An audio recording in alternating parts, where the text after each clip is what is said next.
Brought to you by Moonbeam Multimedia.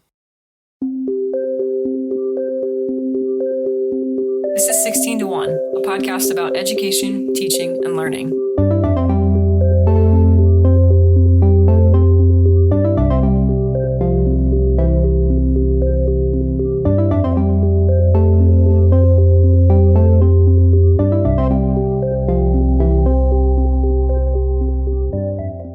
Hello there. Hello. How are you? Doing well. You made it through state testing, so I'm excited for you. I made it through the English, yeah. At our school, our English state testing is over now, so that's good. Mm-hmm. We're in the testing window for the state of Ohio, so thoughts and prayers to all my other state testing. Subject matter peers. Teachers, yes. Mm-hmm.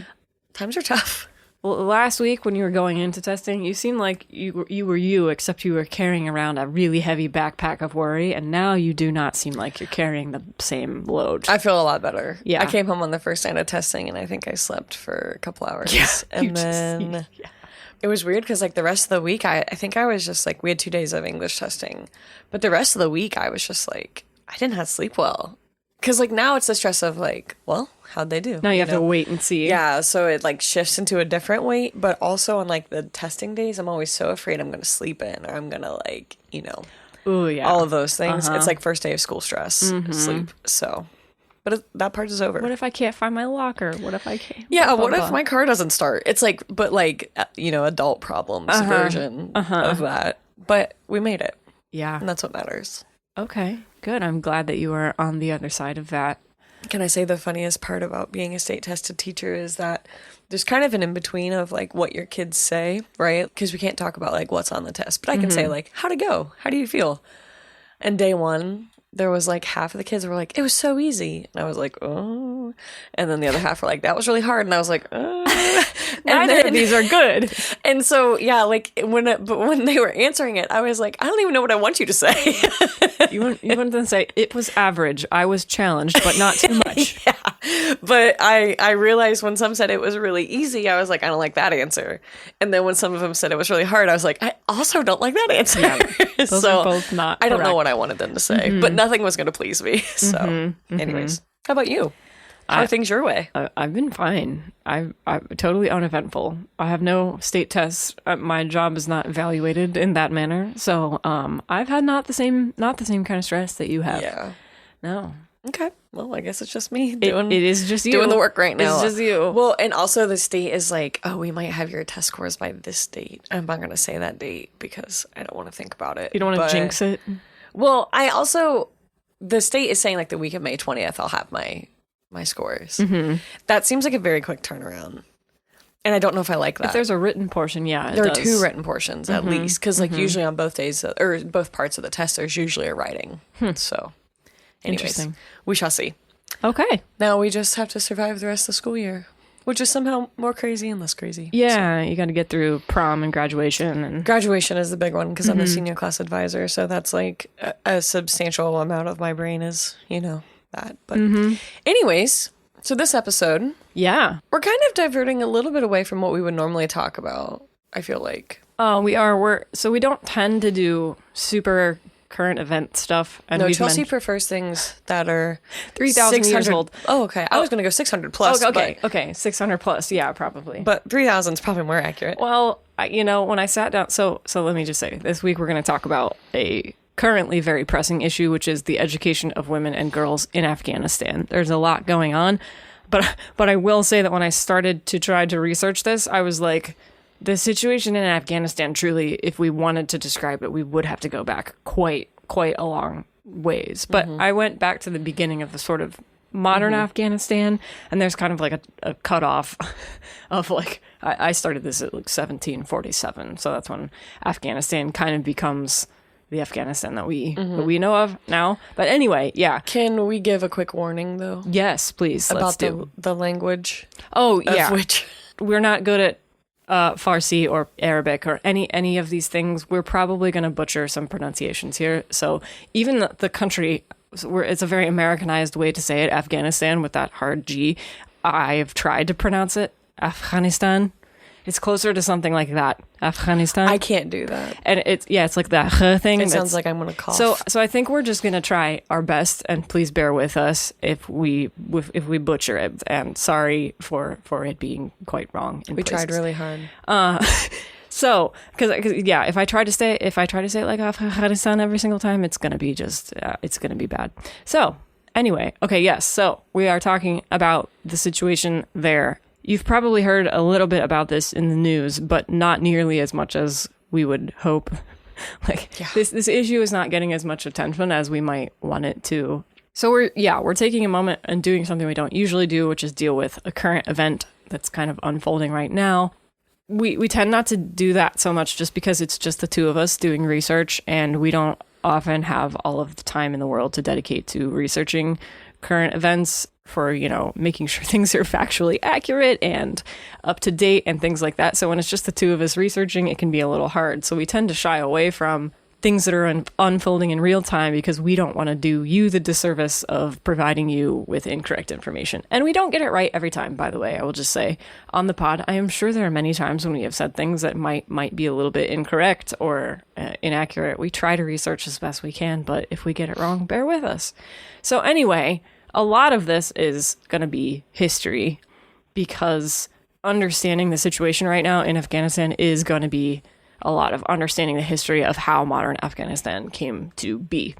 So, without further ado, I'm going to launch into this a little bit of the backstory. And as Katie knows, this is like my favorite thing is to go all the way back in time. We love to go all the way to the beginning. The context, the historical context of events, especially these ones, can be difficult to make progress if you don't understand the history of how we got to a thing. All right. So anyway, why don't you take us on back? I will take us on back. My favorite pastime. Yeah. So most of this information is from Wikipedia. There are a couple of notes that are from, and I'll mention it. There's a Britannica article on the Afghan War. I'll throw that in too. But a lot of this is just Wikipedia and just history, just factual history stuff. So as always, all of this information can be found in the show notes, and we will put all the links there for everyone. Yes, we absolutely will. So again, starting out mostly from Wikipedia. Afghanistan became a country in 1747 when Ahmad Shah Durrani was appointed king. The empire lasted for about 150 years and played an important role in the development of Afghanistan as a nation.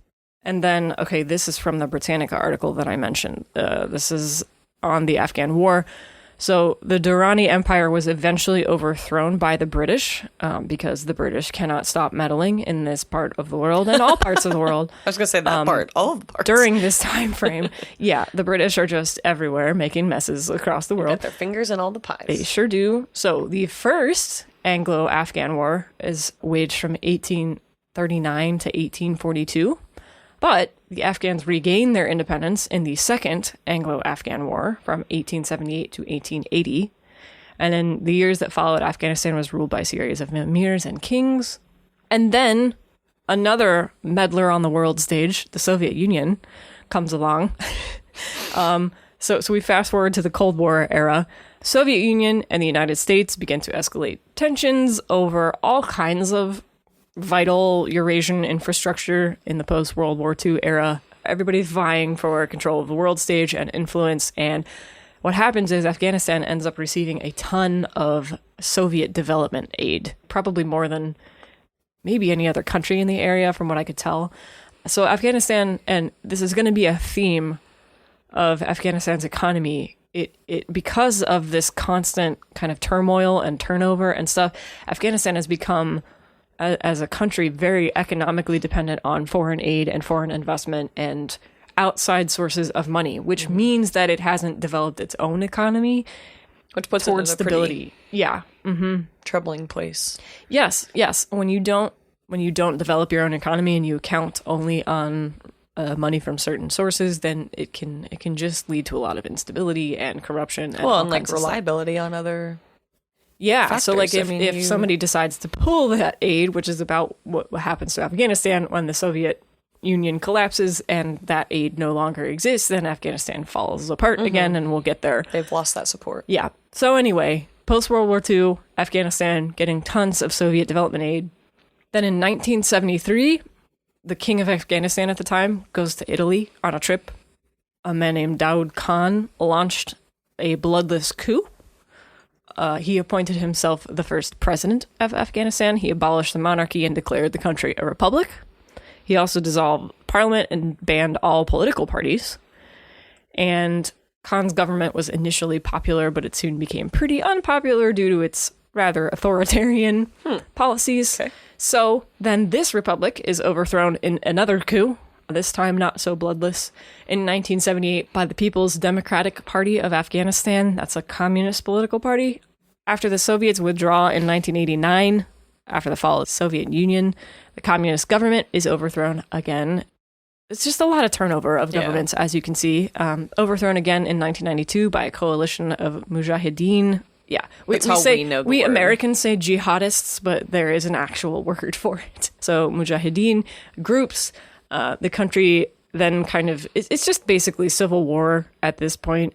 And there are all kinds of factions vying for power in Afghanistan. So then the Taliban enters the scene. Yep. So in 1996, the Taliban, which is a fundamentalist Islamic group, they took control of Afghanistan. And the Taliban ruled Afghanistan for 5 years until they were ousted by US-led invasion in 2001. The Taliban imposed a strict interpretation of Islamic law in the country, which severely restricted the rights of women and girls. So the 2001 invasion of Afghanistan was a military campaign led by the United States and its allies in response to the September 11th attacks, which were carried out by Al-Qaeda, the terrorist group based in Afghanistan that was supported by the Taliban. So the Taliban was overthrown on December 7th, 2001 when Kabul, the capital of Afghanistan, was captured by the US and its allies. The Taliban government was quickly dissolved and a new interim government was installed. The interim government was led by Hamid Karzai, who was later elected president of Afghanistan in 2004. Mm-hmm. From 2001 on, the Taliban continued to wage an insurgency against the Afghan government. And the Islamic State of Iraq and Syria, ISIS, has also established a presence in Afghanistan. Yeah. So in 2021, the Taliban once again took control of Afghanistan after the U.S. and its allies withdrew their troops from the country. President Donald Trump signed an agreement with the Taliban in February of 2020, which called for the withdrawal of all the U.S. troops from Afghanistan by May 1st of 2021. By January of 2021, there were only about 2,500 U.S. troops remaining in the country. So the Biden administration delayed the May 1st withdrawal date, and the U.S. military remained in Afghanistan until August 31st of 2021 because of the fear of the instability that would be caused by their withdrawal. On August 15th, 2021, the Taliban took control of Kabul. The Taliban's rapid takeover of the country was a surprise to many, and it led to widespread criticism of the Biden administration's handling of the withdrawal, though Biden in turn claimed his hands were tied due to the actions of the Trump administration. Yeah, this is a fun, he that was just said, a really she said. sticky crossover, like between, like, yes. It was like one person handed it off to another, that, you know what I mean? Like, there's just a lot to sort out with the U.S. presence in Afghanistan. People in many other podcasts have investigated and argued about this, and I do not feel equipped to comment on it at length here because it's just such a complicated thing. But as far as I understand it, my nickel tour of the U.S. involvement in Afghanistan is that we were there for a very long time, but also we failed to provide real, so like economic development, like I said earlier, is kind of at the crux of what's going on here, because without an internally developed economy, as soon as an outside force disappears from Afghanistan, the Taliban is going to step back in and fill the void. You just know that that's the way it's going to be in Afghanistan because there's so much instability. There's been a history of civil war and turnover and coup after coup after coup. And I don't know how you would expect any place in the world that's gone through that much turmoil in that short of an amount of time. Like, just that little history that we read through, it was just like, and then one coup, and then another coup, and then another coup, and then the coup was replaced by another coup. So, like, basically, one more coup. If a country like the U.S. is going to go into a place like that and expect any stability to come out the other end of it, we better do a good job of providing aid and development support and all kinds of stuff. And that really didn't happen in the way that it should have in Afghanistan. Mm-hmm. So anyway, the U.S. withdraws and it creates this vacuum.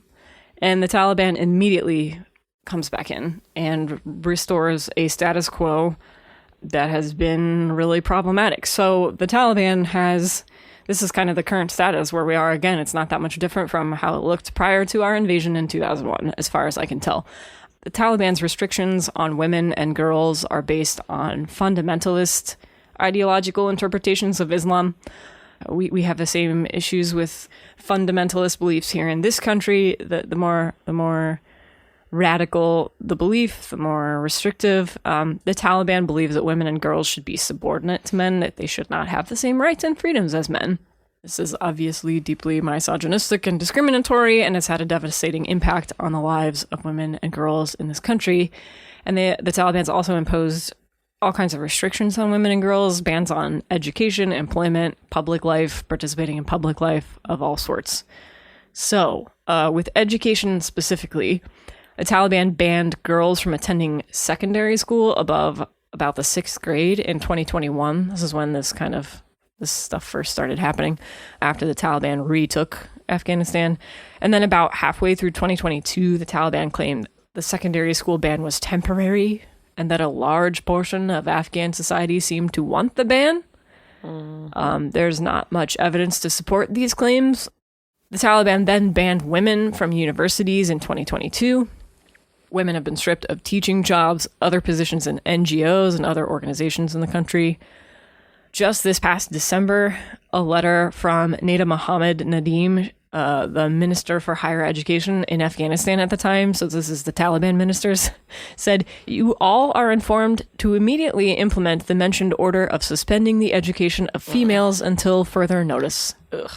So that's basically how it came down from on high. It's just like, nope, sorry, no more educational opportunity for women here. So this kind of throws Afghanistan into this moment of crisis where we now are. There's been a lot of pushback from the international community, but like we said at the top of the show, I don't think this issue is getting quite as much attention as it probably deserves. But there's been, like I said, there's been across the board international outcry against this, even among predominantly Muslim countries. So the Organization of Islamic Cooperation is an intergovernmental organization of 57 member states. The OIC issued a statement condemning the Taliban's decision to ban women and girls from education in December of 2022.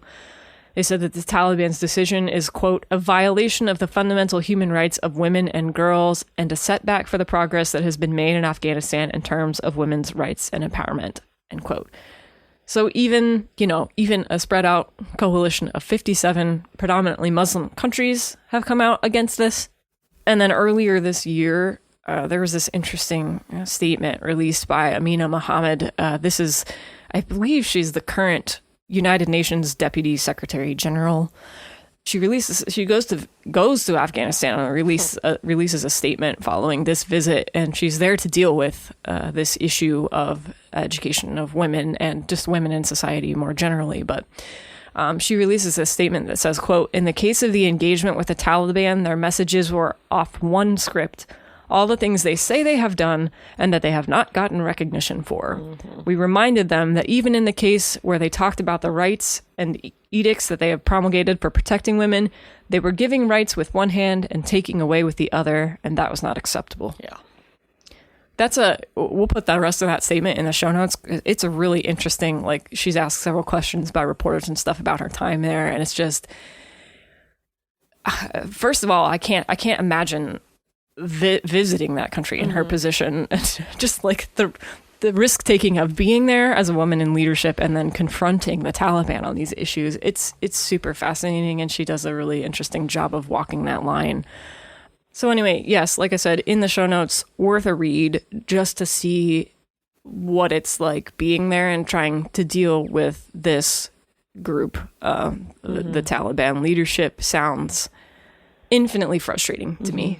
And I was just thinking about this, like I was reading this. I was like, you know what? I used to think when I was a kid that I was built for like world stage leadership. I was like, I'm going to be president when I grow up. That was my, like fourth grade class, whatever. And I'm like, nope, I couldn't do it. I couldn't be a diplomat. I couldn't look these people in the eye and be like, okay. I couldn't be like, I'm here in diplomatic relations with you who thinks that me, because of my gender, doesn't deserve to speak to you. I couldn't do it. Or be educated.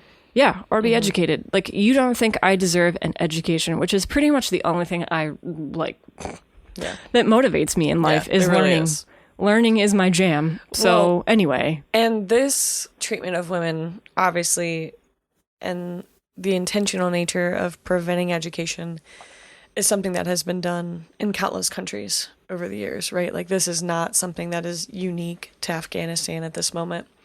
So I wanted to talk really quickly about something that came about in March 2015 from the Obama administration. So this obviously predates what happened, what we're specifically talking about in Afghanistan, but the heart of it is to attack these types of things. So in March of 2015, the Obama administration announced the Let Girls Learn initiative. And so this initiative had 4 strategic approaches to achieve progress, to help allow young women and girls to get an education that they deserve. And so basically what the United States wanted to do was, 1, coordinate United States government action, 2, use diplomacy, and 3, raise awareness, and 4, with their partnerships. So they were going to combine these things to start intentionally working with countries all across the world to support financially or whatever was needed to make sure that young girls, women, and children had the access to what males do, basically. And so this is all from the Frozen in Time website. It's in the show notes.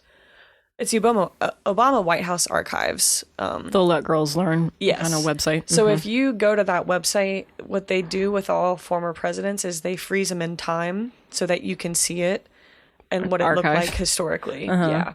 So this is from that website. But this was kind of the goal of the Let Girls Learn initiative.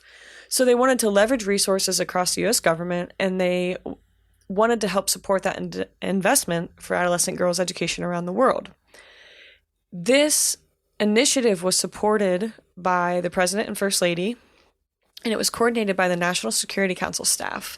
And it drew from 6 government agencies, and this is what I thought was really interesting about this initiative. They used the Department of State and the President's Emergency Fund for AIDS Relief, the U.S. Agency for International Development, the Peace Corps, the Millennium Challenge Corporation, and even the Department of Labor and the Department of Agriculture. And so these groups all work together to help bring together hundreds of millions of dollars in investment to help support girls have access to better education all over the world, even at that time, including Afghanistan. And so in early 2017, it was reported that the Trump administration was eliminating the Let Girls Learn initiative.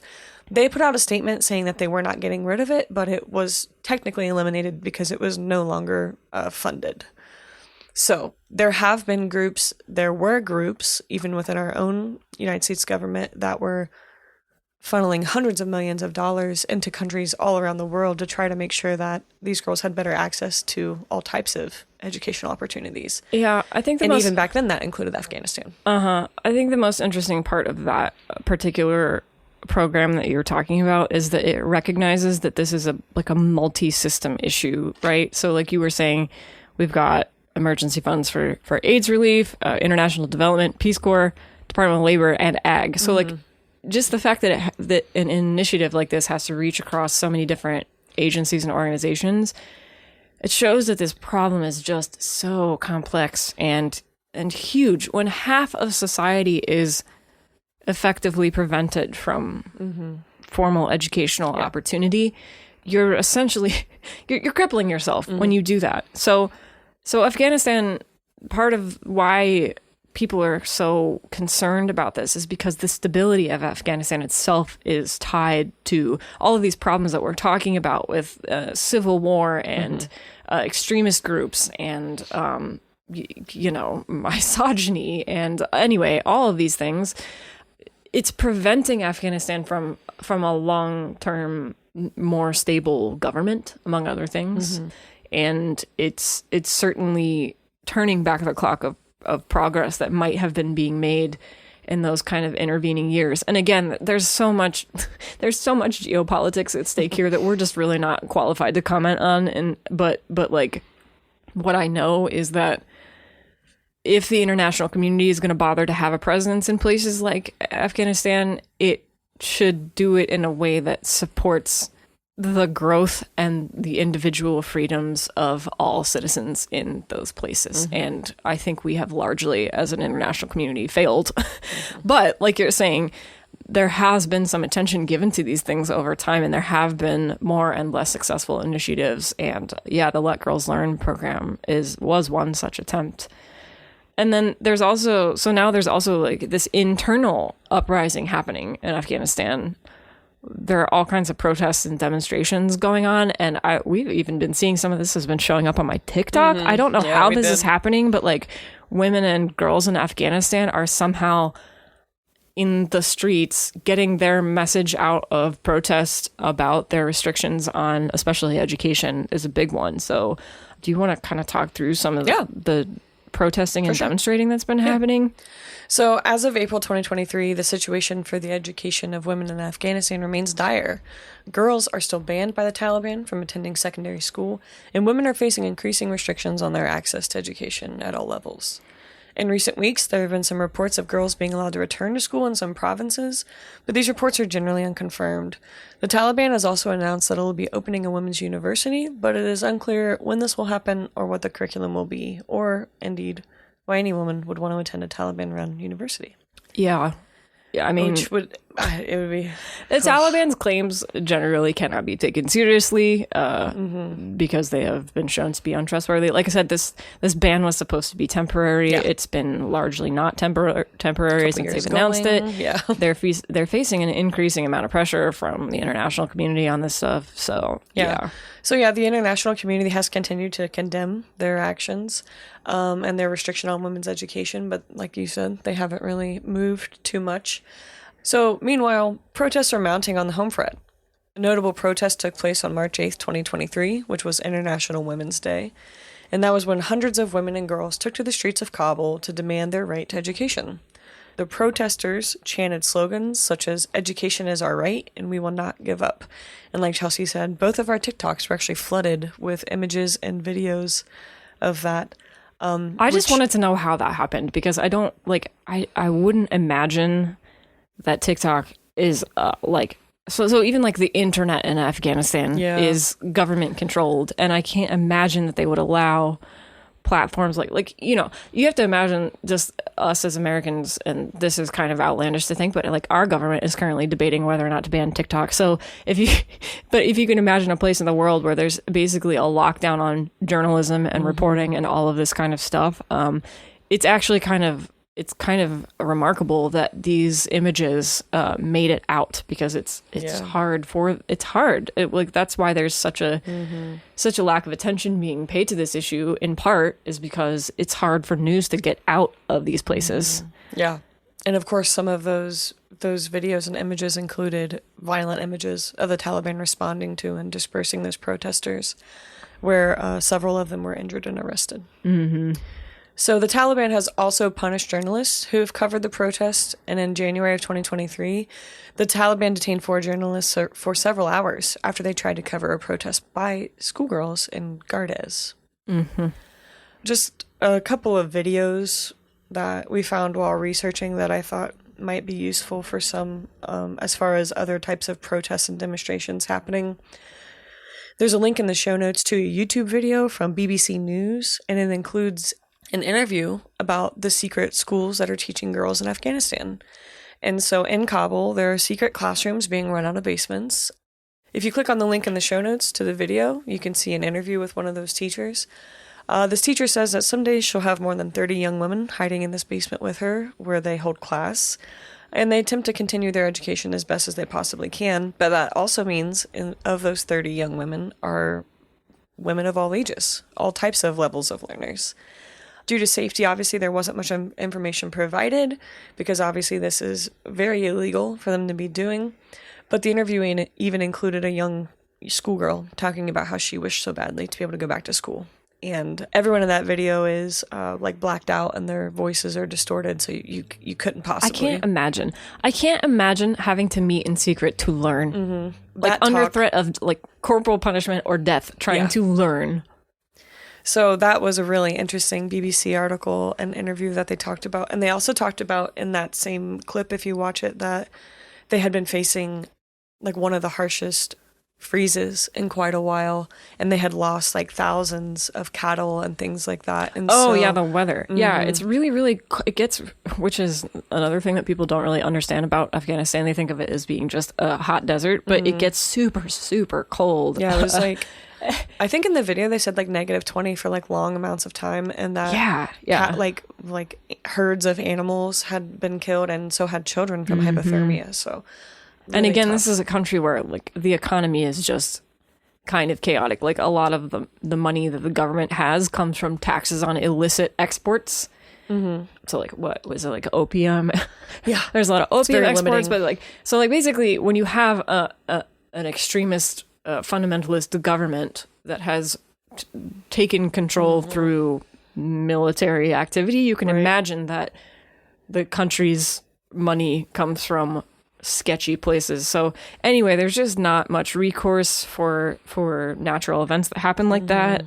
Like so these things have an outsized impact on the economy and livelihood of people trying to exist in this country as well. So yeah. And then the last thing I wanted to include, because we love a good TED Talk, is a TED Talk. So this TED Talk is by a woman named Shabana Basij-Resik, and it is called The Dream of Educating Afghan Girls Lives On. And so this is just the blurb from it, and the link is in the show notes as well to watch this. But Shabana is an educator, and so she shares the story of evacuating more than 250 students, staff, and family members from the School of Leadership in Afghanistan, which is called SOLA, which is the country's first and only all-girls boarding school, to Rwanda after the Taliban took power in 2021. Wow. And so a quick search of Shabana shows that she has been fighting for education in Afghanistan for a very long time, but that TED Talk is kind of a great story of what educators and people are doing. And the one thing I forgot to mention in the BBC article, to jump back to the one we just talked about, that woman that was working as a teacher in that classroom, the secret classroom, had been a jeweler. Oh, wow. And decided to start educating. And so that was what she decided to do. Jeez. So women will show up for women, and I think that's really special. So anyway, there's that TED Talk, and then there's that BBC article or the video to watch, just to kind of give you an idea of what's happening. Yeah, just a couple of resources, because again, it feels to me like I feel like I heard a little bit about this when the protests were happening, and that since then the world has been distracted by other things, which again, understandable because there's so much chaos in so many places in the world. But this issue in particular, I don't think many of us here, or even many of us listening to this podcast, we are like podcast listeners kind of self-select for people who are interested in education. So I just put yourself in these women's, lives for a second and try to imagine having to sneak around to learn. I can't. I know. I think about that all the time when my kids are like, "Oh, I hate coming to school." I know. And I'm like, "Do you have any idea how lucky you are for granted that you get to come to school?" Like it's a gift. It's a gift that we have public education. We often forget that because there's so many problems with our public education system. But it's a gift that we're because we could be in these scenarios. So we'll keep up on this and update this every few episodes, just if we see something, just to kind of stay on top of it. Because this is something we should all be certainly paying attention to and keeping an eye on moving forward. Yeah, and I think that it might be time for us to hold our elected officials a little more accountable for this and start to put their feet to the fire about this, because the United States involvement in Afghanistan has been very troubled, to say the least. I'm again trying not to pass too many judgments because I don't feel like I'm qualified to understand the geopolitics of these things well enough. But I do know that I think that I just think we could have and could in the future do a better job. For sure. And a lot of it is, again, around this economic development issue, which is tied to all of these things. But anyway, it's ridiculously complex, but the world community, I think, needs to stop turning the other way and pretending like this isn't a bigger issue, because it absolutely is. And if we want, as a world stage, if we want stability in this region, then we are going to have to start investing in human beings in that region instead of just wars. For sure. So, anyway, like I said, we'll keep up on it. Yes. We'll try to do an update every few episodes, just if we catch anything in the news, and just make sure we're being intentional about being aware. Yep.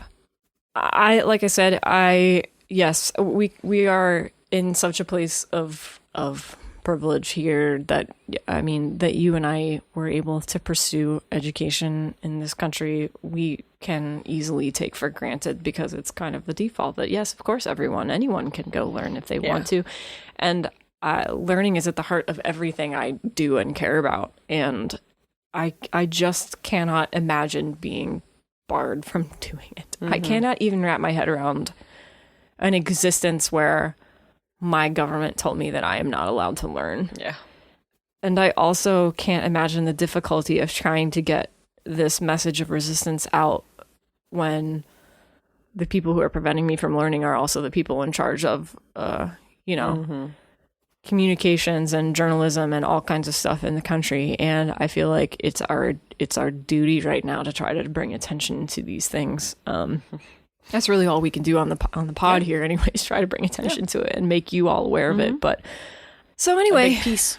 Okay. All right. Are we ready to go to fill in the blank? We're going to switch downshift from this we are extremely going intense to try to make this problem on the world stage. Okay. You want to do last episodes? Sure. Go for it. I will do it. Here's last episode's question. Again, this is fill in the blank. If you know the answer to these trivia questions, write into us. We'd love to hear from you. Our email address is hello@16to1.com, all spelled out.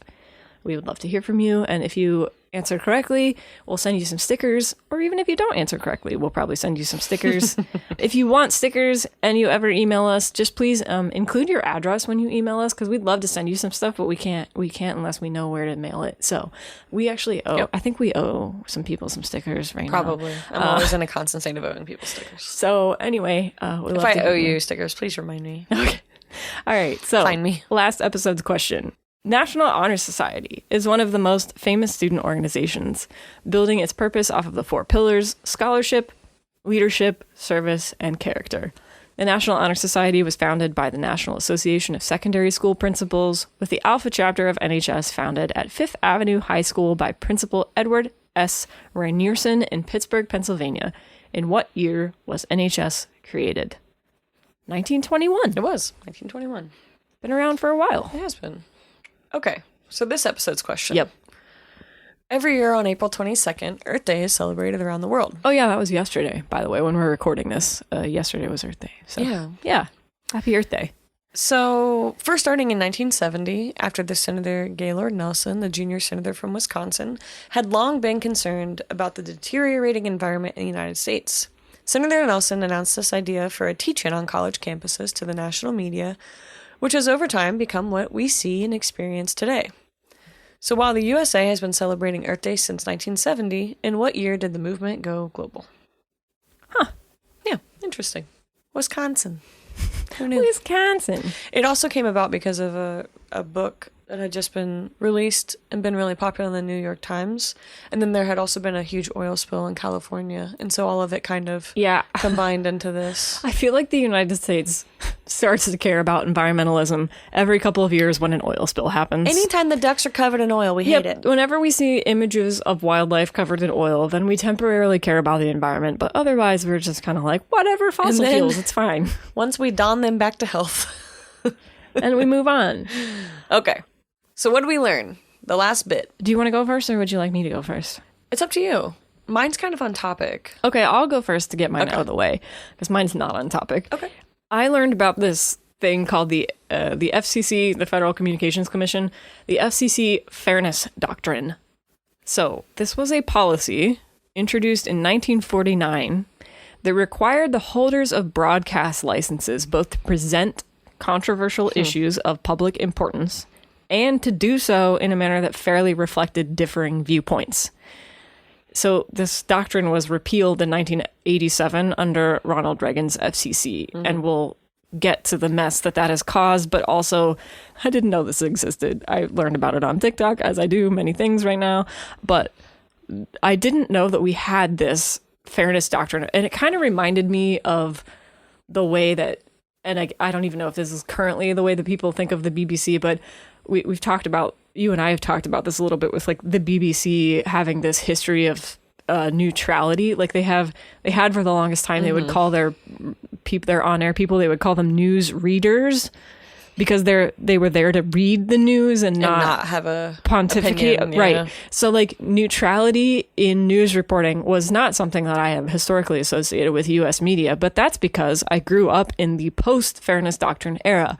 Now, our parents' generation and, people before us operated under this thing. And you can imagine how your interpretation of the news as trustworthy would be very different depending on whether you lived in the post-fairness doctrine era. So anyway, the fairness doctrine, it was created in response to concerns that the three major networks at the time, so NBC, ABC, and CBS in the United States, were using their monopoly power to present a one-sided view of controversial issues.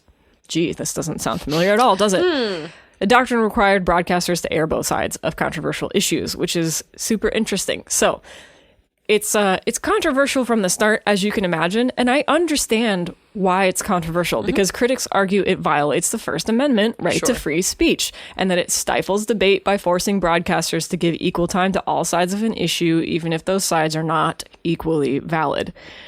In 1987, the FCC repealed the Fairness Doctrine. It argued that the doctrine was no longer necessary in an era of cable television and the internet, where there were many more sources of information available to the public.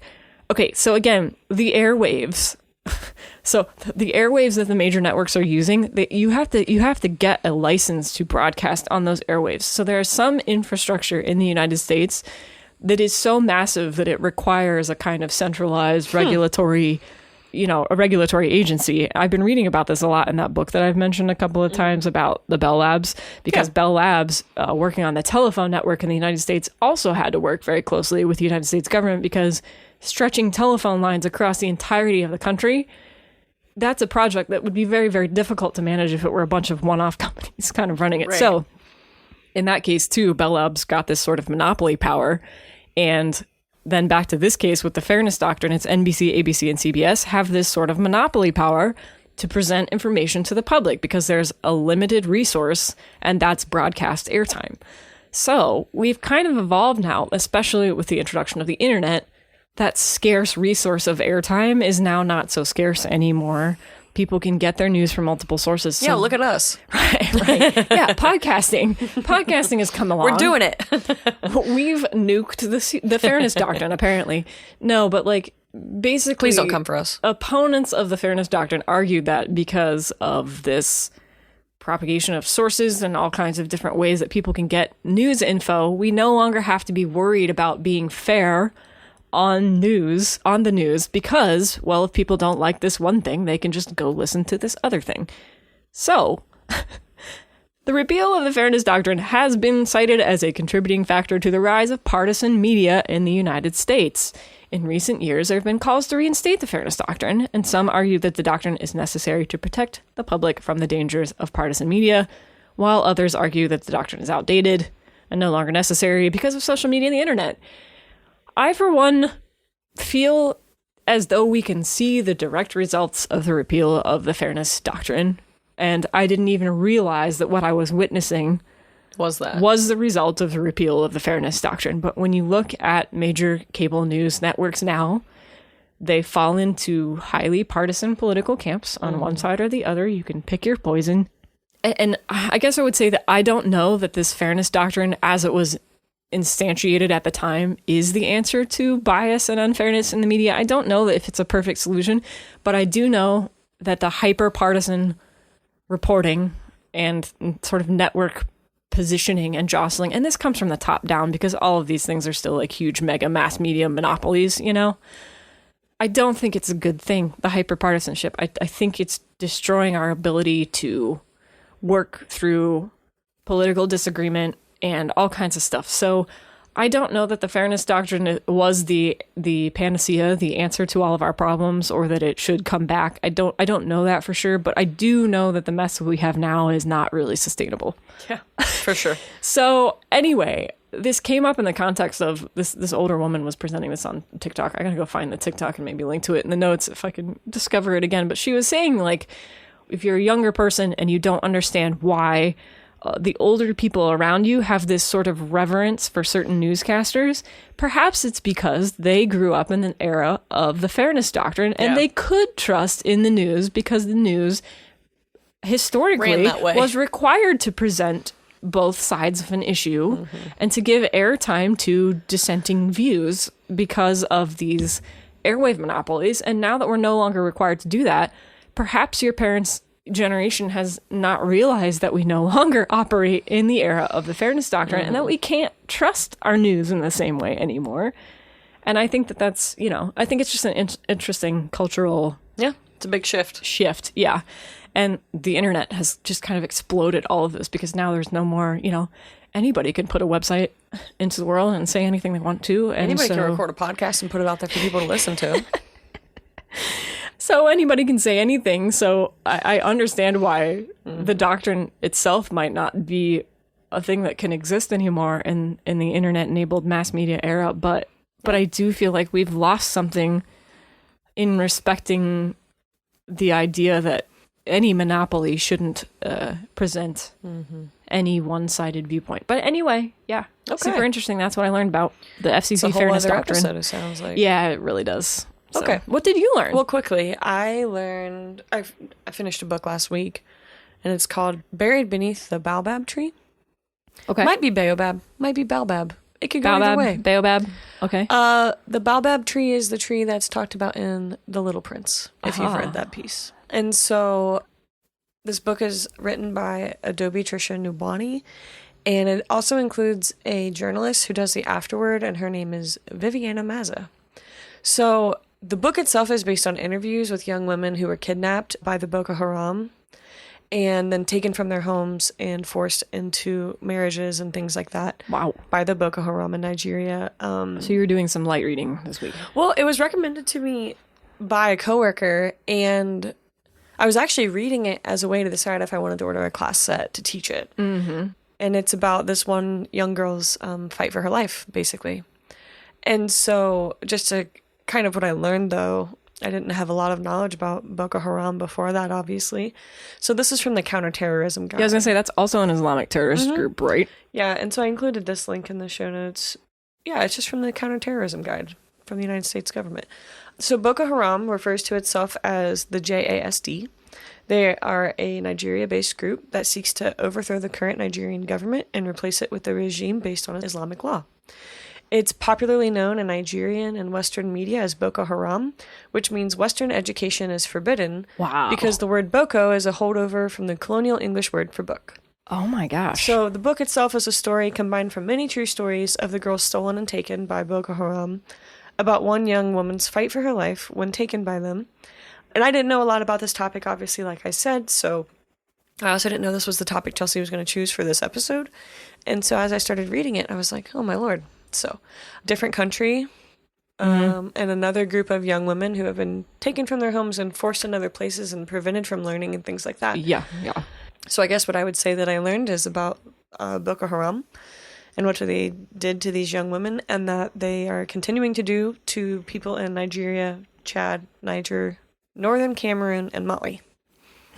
So kind of a weird little just happened that I just finished that book and Chelsea chose this topic. So yeah, I was going to say. I did learn a lot, though, because I wasn't familiar. I'd heard of Boko Haram, obviously, but nothing so clear. So the book it's very challenging because it's like parts of the books are about like in these communities where the girls were stolen. It's like their dads and their uncles try to build enough of a resistance themselves to march and follow where their girls were taken, and them being turned away saying you can't beat them, you're not, so really rough, but a really incredible story. And yeah, and if you don't know what a baobab tree looks like, also look those up because they're really cool.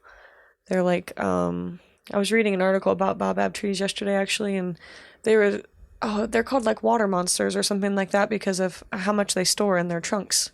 Huh. It's really cool. They're really pretty trees. They're huge. Oh, yeah. These are the ones with the really, really thick trunks. Huge. Yeah. They look like another world, basically, but they're really beautiful trees. And so that's the book, Buried Beneath the Baobab Tree. Wow. Great book. Lots of learning. And I just started, so I will hold myself accountable for the next episode, I just started Zora Neale Hurston's Their Eyes Were Watching God.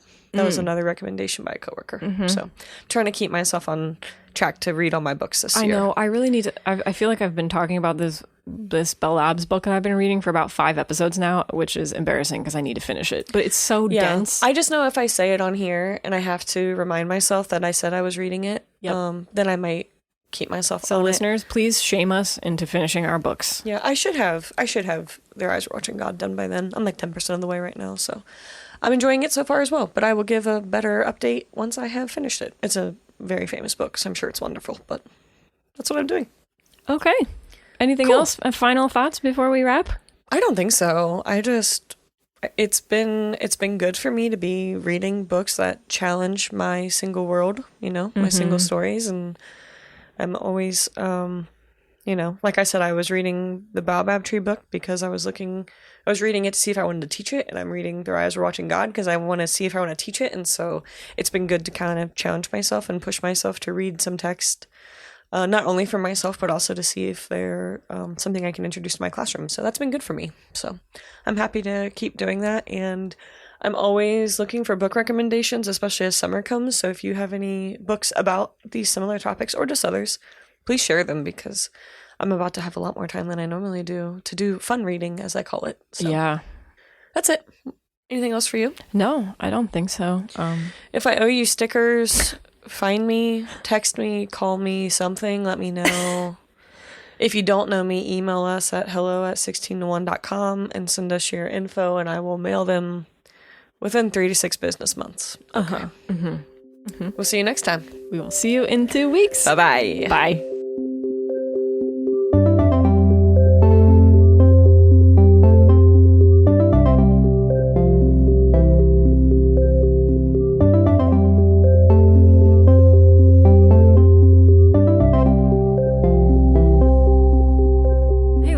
Thanks for supporting 16 to 1. We're trying to grow our audience, so please check us out at 16to1.com, all spelled out, and tell your friends about the show.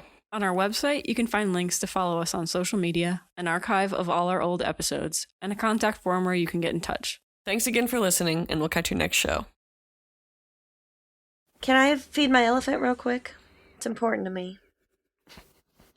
Okay.